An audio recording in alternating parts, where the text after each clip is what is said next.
Why did Herman Mashaba choose the Democratic Alliance as his political home? Does the DA have any hope of snatching the city of Johannesburg from the ANC? Why is Herman Mashaba saying his recent comments on BEE were taken out of context? And what prompted him to write the book Capitalist Crusader? What time is it? This is Question Time.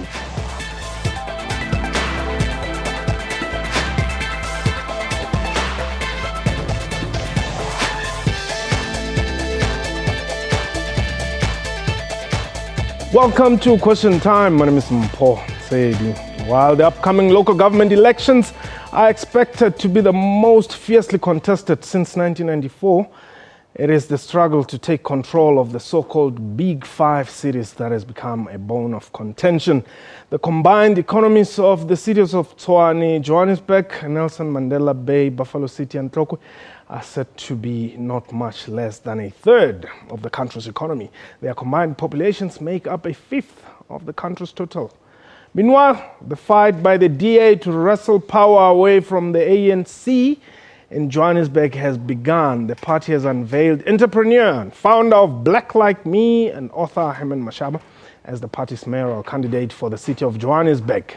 A reminder that we are live, and therefore you can call us and air your views. The numbers to dial 089-110-4210. Our Twitter handle @QuestionTime24, and you can also join us, by the way, via Skype. Just send us your username via Twitter, and we'll be able to get in touch with you. Like I said, my guest, Herman Mashaba, is the DA's mayoral candidate for the city of Johannesburg. Dr. Mashaba, welcome to Question Time. Well, great to really be invited to this interview and to have the engagement around this quite an important event to really unfold for the history of this country and the city. Were you politically homeless before you were announced? No, I was never politically homeless, or I was never actually personally being directly involved in politics. Actually, for the first time in my life at the age of 54, actually take membership of a political party just after the 2014 national elections, because I actually never thought that we can still have a situation where the ruling party would really get over 60%. I made a commitment to people around me. I said, if this is the case, I have to really find a way to change the political direction of the country. Okay. And that's precisely what I've done. And here am I, almost 2 years later. I'm now the DA mayoral candidate for this great city of Johannesburg. Why did you choose the DA? Well, I chose the DA because it's a political party that resonates with me. Their policies, it's a party that I believe is going to save this country. It's a party that's going to really unite this nation along the same lines that Mr. Mandela wanted. Mr. Mandela really wanted to really create a new culture, new really dispensation, and really create an economy that can really be vibrant and really make our people a proud nation. Okay. Because we can only become a proud nation when we have a functioning economy, when we want all of us as South Africans. But unfortunately, at the moment, as you look at the direction the country is taking, I'm sure I'm not only South African concerned. I'm really overly concerned. Sure. But fortunately enough, I've taken this decision to get off this bus and actually use my hands to stop it. And I'm actually quite confident that we're going to see more and more South Africans joining in stopping this bus from crashing with us. Now, when you were announced as the candidate, some people said, we're not surprised. Herman has been a sellout for many, many years. His house was apparently burnt or so. I don't know if that is true. Probably not. But, you know, there were stories generally that emerged that this man has been a sellout for many years. So he's fine at the DA. We don't expect him to be within the liberation movement. Well, fortunately enough, I can assure you, for me, in fact, I think really God had a plan, because I remember when I abandoned my education at the second year of my studies at the University of the North in 1980. Actually, as a young man, angry at the time, I wanted to leave the country, going to into exile. And for some reason, someone above me decided that this is not the route for me and actually turned me into a businessman. Okay. And fortunately enough, the business world, the capitalist world that I actually chose, gave me the independence that I've enjoyed for the last 30 years or so of my life. Okay. Talking about my personal house, fortunately enough, I've never really had a house that was bad. It was my factory, banned by people who were really, for me, I believe, quite jealous with the success. Jealous to really see me employing people in our community. I had the 6,000 square meter state-of-the-art factory built in the heart of Mabopane, employing the local people, doing so much for the community. Okay. And obviously because some evil people out there that would want to see black people suffering. They would always want us to really be public slaves.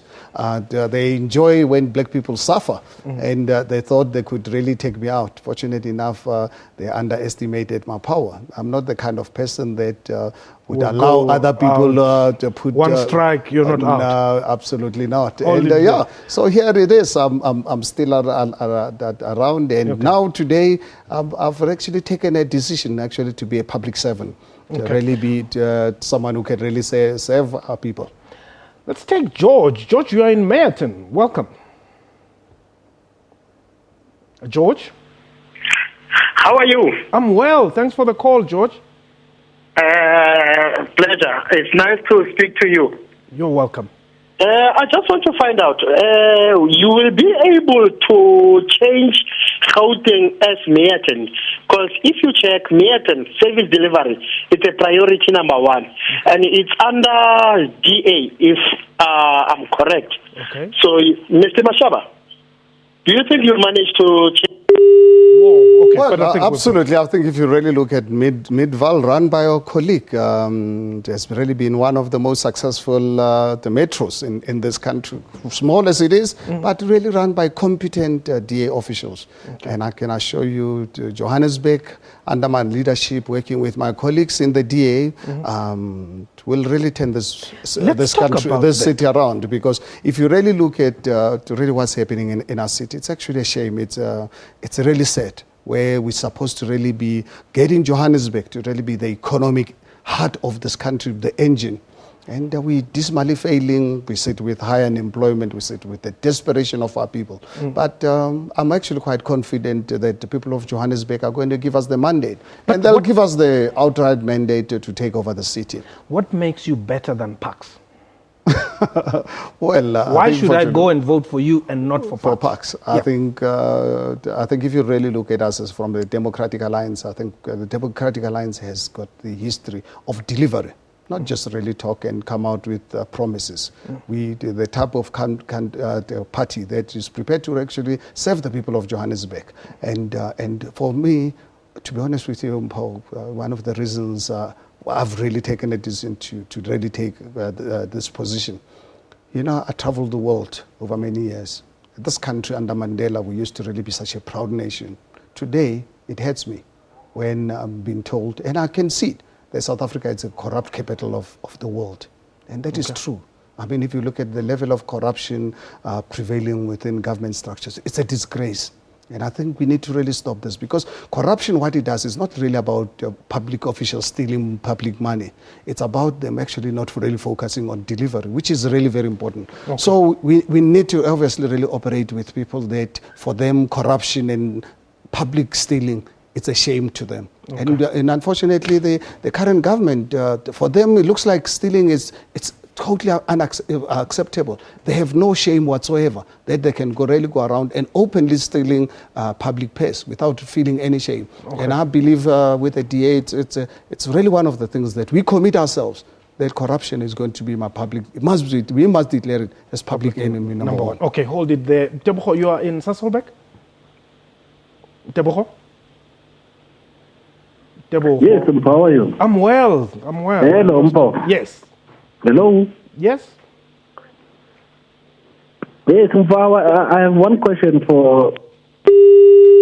Whoa. Tebogo, believe you me, it wasn't us, the side. If you are able, please do call us back, and we will be able to take that call. We'll be taking your calls. I want us to take a quick break. A reminder that you can call us and air your views. The numbers to dial 089-110-42 10089 1104210. This is question time.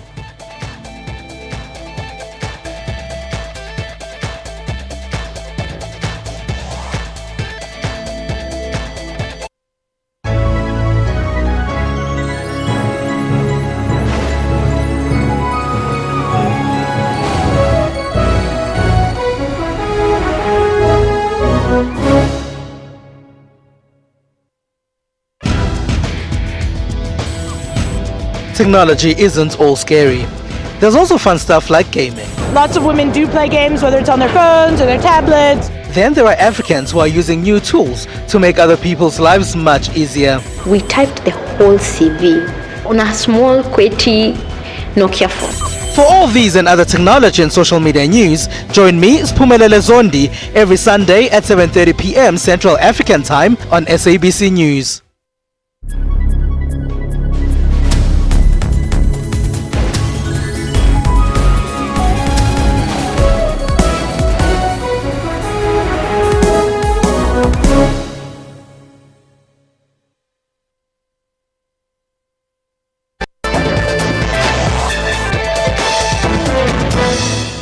Welcome back. You're still watching Question Time. My guest today is Herman Mashaba. He's the Democratic Alliance Mayoral Candidate for the City of Johannesburg. Now, Dr. Mashaba, one of the things, that the DA has been accused of being a party of the rich.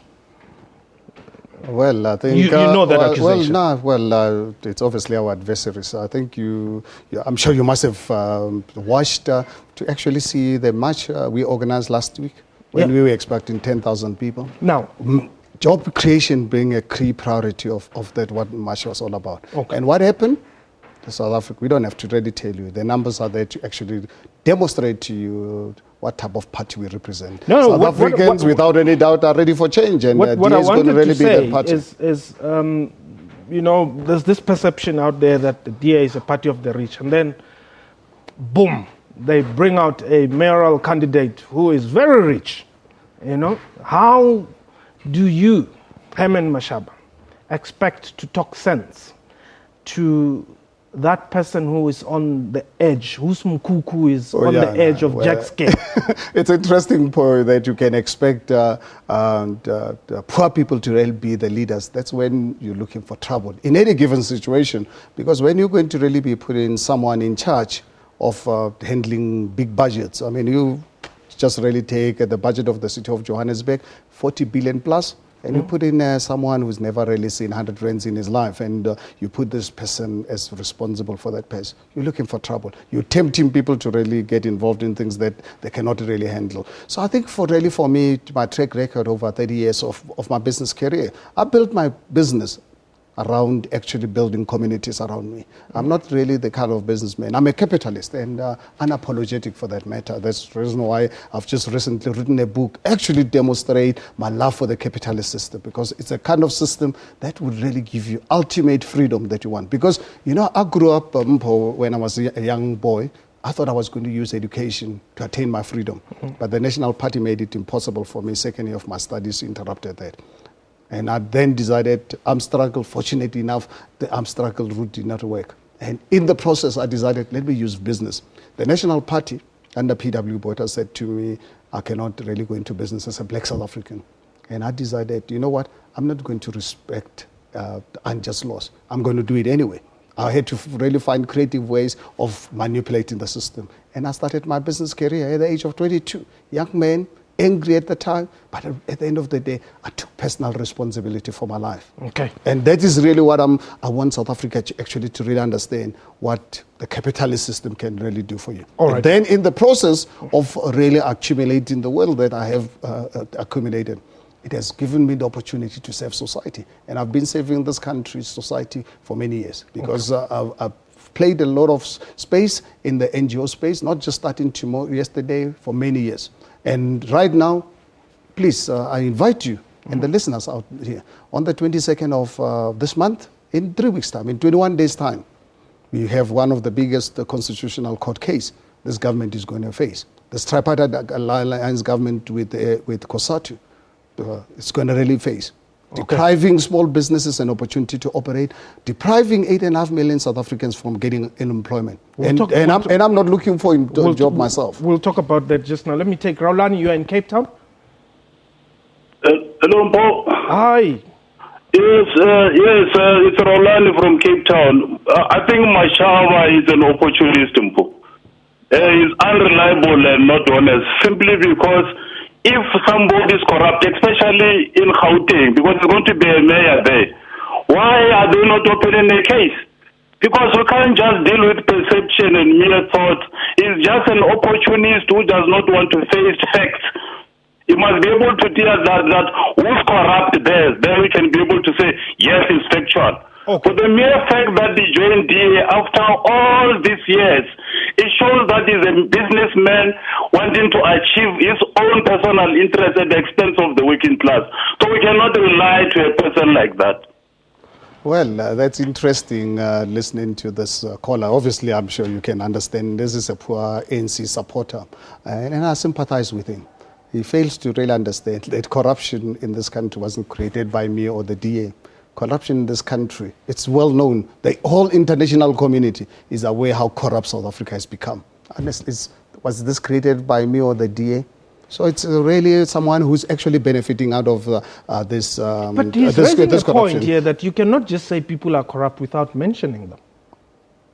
I mean, the level of corruption in this country, every single day of our lives, in Kandla for that matter. What level of corruption really happened? 250 million rands of the public purse used for one man to go and build his private residence. Was there no corruption in that? What did the private protector say in this country? 250 million rands. You know, on Saturday I was in Zandspruit. I look at the conditions of our people out there, honestly. And now you tell me they're telling us they don't have money to provide basic infrastructure for people of Zandspruit. They don't have money to provide the services for people of Alexander or Soweto. But they've got 250 million rands that they can spend. Someone with state houses in Pretoria, in Cape Town, in Durban. So was there no level of corruption?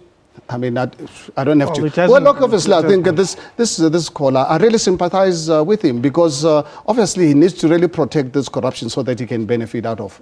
But one thing for sure is that people of Johannesburg, people of South Africa are not going to really be fooled forever. So one thing for sure, one of these days, the president has to give us the election date, and people of Johannesburg are going to vote and are going to vote for change. Francois, you're in the Eastern Cape. Francois?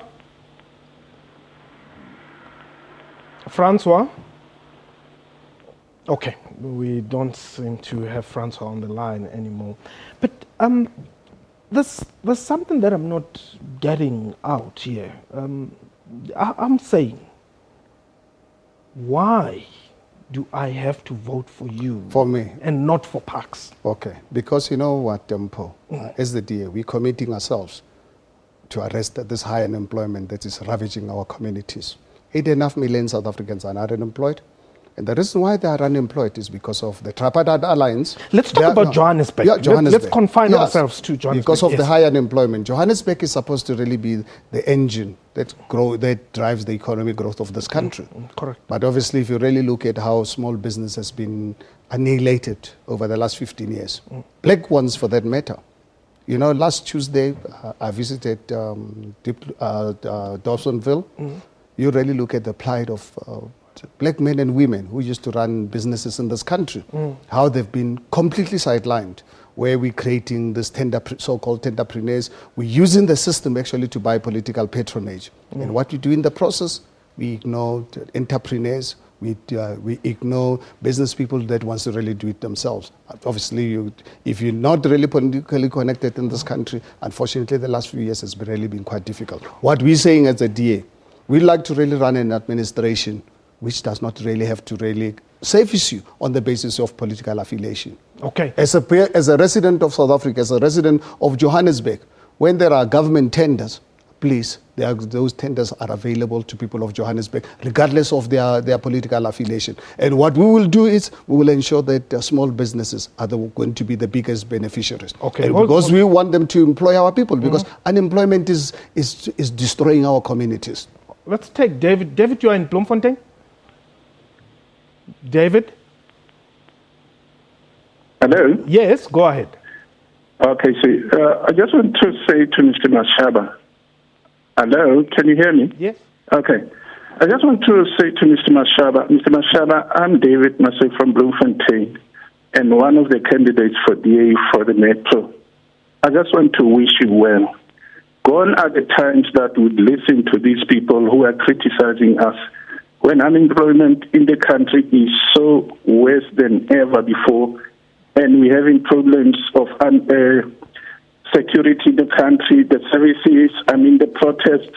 Gone are those days that we'll sit and just watch these things go wrong. I wish you well, really. Okay. Continue. You have our full support, our leader. Thank you. Thank you very much, David. Well, you've got a supporter there. I wanted to talk about small business. Many more especially here in Johannesburg. Okay. People of Johannesburg are going to give us the mandate, and we're going to really take over the city with outright majority. But you are not going to get the vote from those small business people who you shut down during your march for jobs. Interesting. I think it was really so beautiful to really see Johannesburg operating, because when you have other parties organizing marches in Johannesburg, small businesses close down and the shops close. But now when DA runs a march, actually it's an opportunity for small businesses to make money, because they know what DA cares for them, but we want them to really succeed. Mr. Mashaba, I'm talking about an incident where small business operators are saying their businesses were shut down. Which businesses? Because we have accolades from thousands of small businesses. All those people who you saw the other day, 20,000 plus, for them buying fruits, vegetables. Personally, myself and my colleagues, we supported those guys buying their fruits and so forth. So which businesses are you actually referring to? You look at historically in this country when marches are held. Okay. Whereas with the DA, we were there for them as small businessmen. That is the reason why you will see this court case fighting for small businesses, because you know what? They've been subjected to this tripartite alliance conniving. So this is going to come to an end. Let's take the last call from Cape Town. Hello? Hello. Yes. Hello, can you hear me? Yes, Jerry. Go ahead. I would say to Mr. Mashaba, I wish him luck, because I think it's time now that the black people like him can stand for another party than the ANC. The ANC is still fighting a battle against I don't know who, but they're not looking at the poorest of the poor, who doesn't have jobs, who's living in shacks, while the corruption are running high in South Africa. Thank you, Mr. Mashaba. Thank you very much. I hope you can get through to those people and tell them that you will help and solve their problem. Thank you very much. Thank you very Good much, luck. Jerry. Very quickly, let's go to our tweet here and see what Senzo Dlamini says.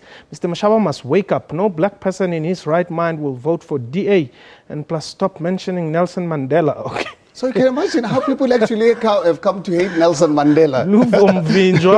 So why is it that the DA marches are dominated by blacks while the leadership is white? Are they using duckies for marches? You can imagine, you know what? Who are the biggest casualties of unemployment? When now people are walking up against the want to be given job opportunities. So what do they want our people to do? Let's take the last one. It's actually quite laughable. The last one here, well, it's not coming through. Let's leave it.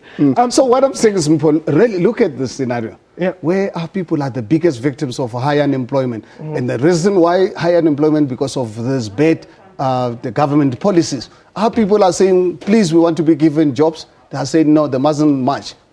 I mean, it's really quite bizarre. But fortunately enough, you know what? Our people have really learned and accepted the fact that, you know what? We need change. And people last week have really demonstrated to Johannesburg that they're going to really change this country. And us as a DA, we're ready. Actually, we're busy today. I had an opportunity to engage with my team to actually prepare taking over this administration. Herman Mashaba, we wish you all the best. Am I talking to a black man?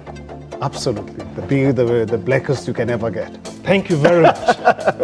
Thanks so much, Jimpo. That was question time for today, and we wish Herman Mashaba all the best of luck. A big thank you to my guest and to you for watching the show. From me and the crew, you have yourself a wonderful time. Goodbye.